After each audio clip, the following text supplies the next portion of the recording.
حضرت ابن مسعود رضی اللہ تعالی عنہ کی احتیاط روایت حدیث میں حضرت عبداللہ بن مسعود رضی اللہ تعالی عنہ بڑے مشہور صحابہ میں ہیں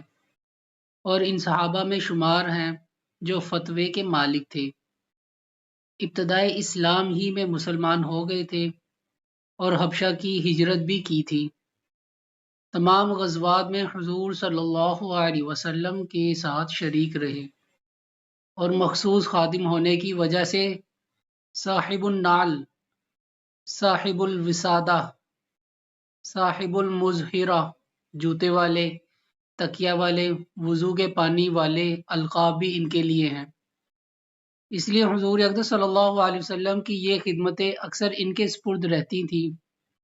حضور صلی اللہ علیہ وسلم کا ان کے بارے میں بھی یہ ارشاد ہے کہ اگر میں کسی کو بغیر مشورہ امیر بناؤں تو عبداللہ بن مسعود رضی اللہ تعالی عنہ کو بناؤں۔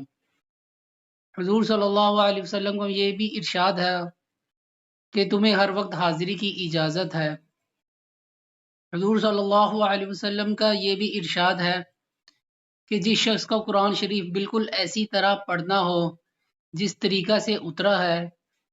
تو عبداللہ بن مسعود رضی اللہ تعالی عنہ کے طریقہ کے موافق پڑھے۔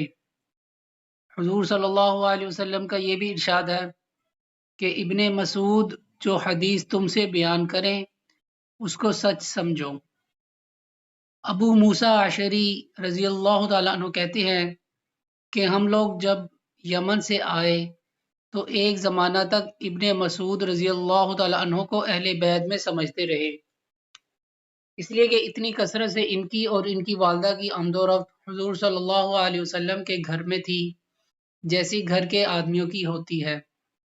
لیکن ان سب باتوں کے باوجود ابو عمر شیبانی رحمۃ اللہ علیہ کہتے ہیں کہ میں 1 سال تک ابن مسعود رضی اللہ تعالیٰ عنہ کے پاس رہا، میں نے کبھی ان کو حضور صلی اللہ علیہ وسلم کی طرف منسوب کر کے بات کرتے نہیں سنا، لیکن کبھی اگر حضور صلی اللہ علیہ وسلم کی طرف کوئی بات منسوب کر دیتے تھے تو بدن پر کپکپی آ جاتی تھی۔ عمر بن میمون رضی اللہ تعالیٰ عنہ کہتے ہیں کہ میں ہر جمعرات کو 1 سال تک ابن مسعود رضی اللہ تعالیٰ عنہ کے پاس آتا رہا،